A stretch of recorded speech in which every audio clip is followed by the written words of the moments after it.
Good morning. This is Mr. Janosiak coming to you from my home. I hope you are all doing well. I am uploading this Monday, April 27th. With that said, you know, I think we're like less than a month away from summer break. I know that this might not feel like the usual time leading up to summer break, but, get excited. Summer break should still be exciting, and I hope you are looking forward to it like I am. So, we are starting the section on gender. We will be doing this for at least the next 2 days, and your first assignment is, of course, gender related.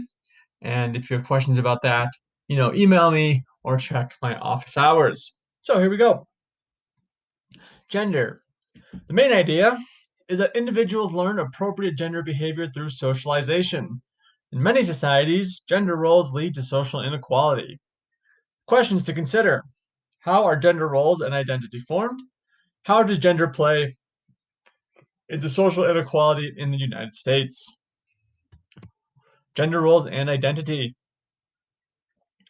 How would you answer this question? In what ways do men and women differ?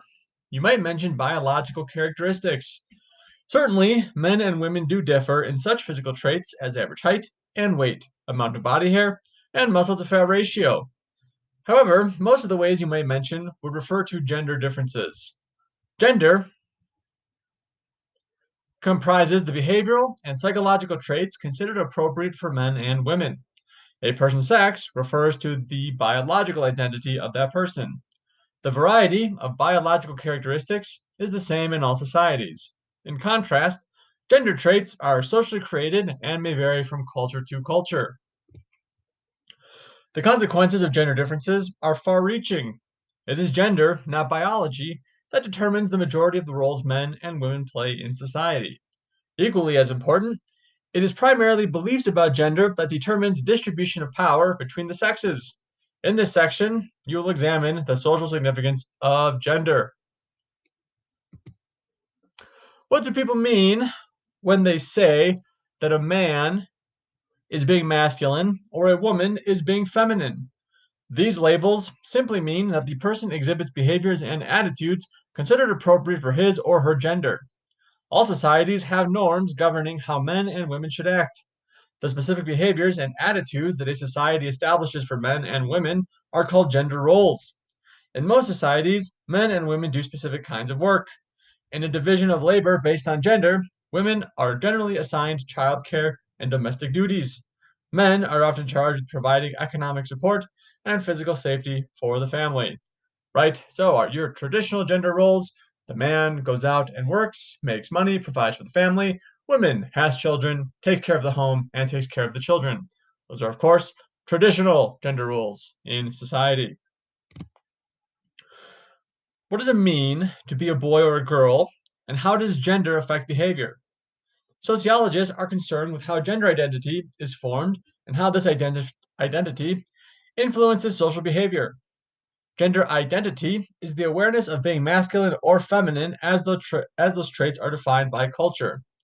However, the cultural values that influence gender identity and roles are not static and have changed in recent decades. The degree to which a person takes on a gender identity affects his or her response to the gender roles established by society as a whole. Variation exists in the psychological characteristics considered appropriate for men and women. Anthropologist Margaret Mead's study of 3 New Guinea societies indicates how gender roles can differ between cultures. In one of these societies, the Chambuli, Mead found that the women were bossy and efficient, while the men were gossipy and artistic. The 2 other societies Mead studied showed comparable gender role variations. Among the Mundigamor, aggressiveness, a traditionally masculine trait, was the norm for men and women alike. However, both men and women of the Arapesh were expected to be passive and emotionally warm. Such traits are considered feminine in most cultures. Sociologists interpret cross-cultural variations as evidence that gender roles are socially created rather than biologically based. They argue that if gender roles were based primarily on biology, there would be little variation in gender behavior from society to society. Individuals learn appropriate gender role behavior through socialization. As you have already heard, socialization is the interactive process through which people learn the basic skills, values, beliefs, and behavior patterns of their society. In most societies, gender socialization begins at birth and continues throughout life. In the United States, a person's gender role is often reinforced at birth. The newborn is usually given sex specific clothes and toys. Such gender typing is not as widespread as it was in the past. Change is more evident in the treatment of girls. For example, most people no longer discourage girls from playing with traditionally male toys, such as trucks and airplanes. Although girls have taken up many traditionally male activities, few boys are encouraged to play with dolls or other traditionally feminine toys. Even more important than the physical trappings of gender are the different expectations that people hold for girls and boys. Traditionally, little boys were expected to be adventuresome, aggressive, and physically active. Little girls were expected to be polite, gentle, and passive. The traditional understanding of the proper roles and behaviors of boys and girls has begun to change.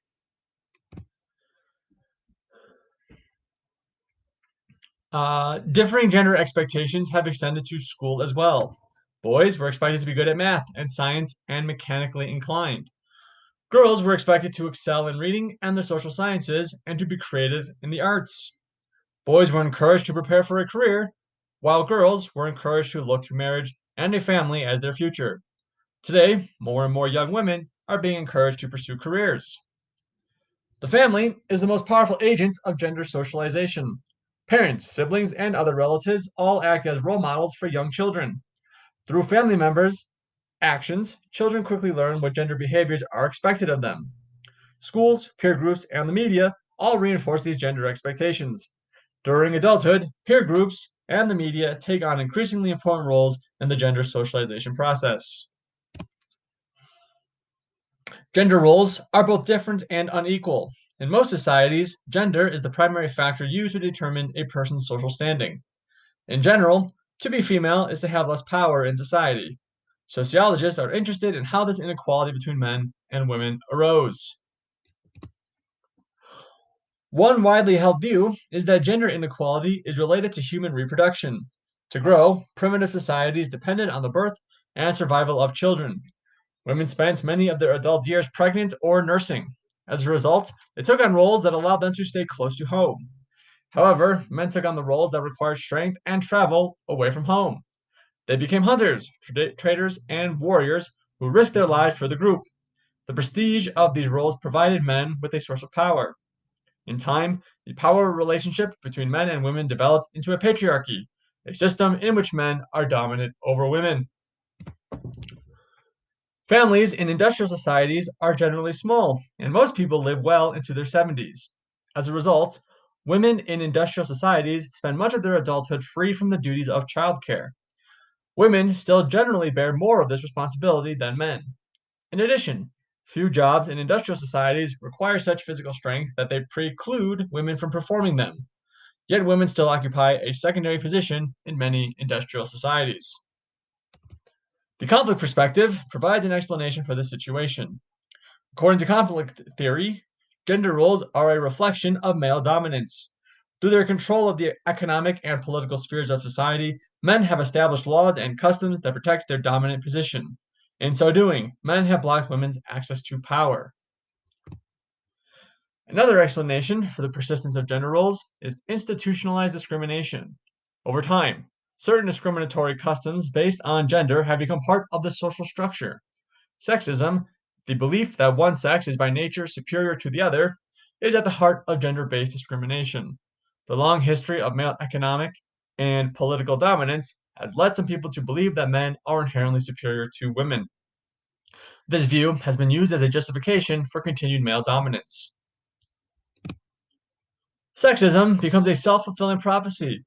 People who believe that women are in some way incapable of occupying positions of power make choices based on this belief. Men who see women as inferior oppose their entrance into powerful positions in business and politics. Women who accept this stereotype do not pursue careers in traditionally male fields. Consequently, there are not enough women in positions of power to push for greater access. That is the first part on the section about gender. We will do the second one later this week, and you have your first assignments. I hope you are doing healthy, well, and swell. Hope to see you again.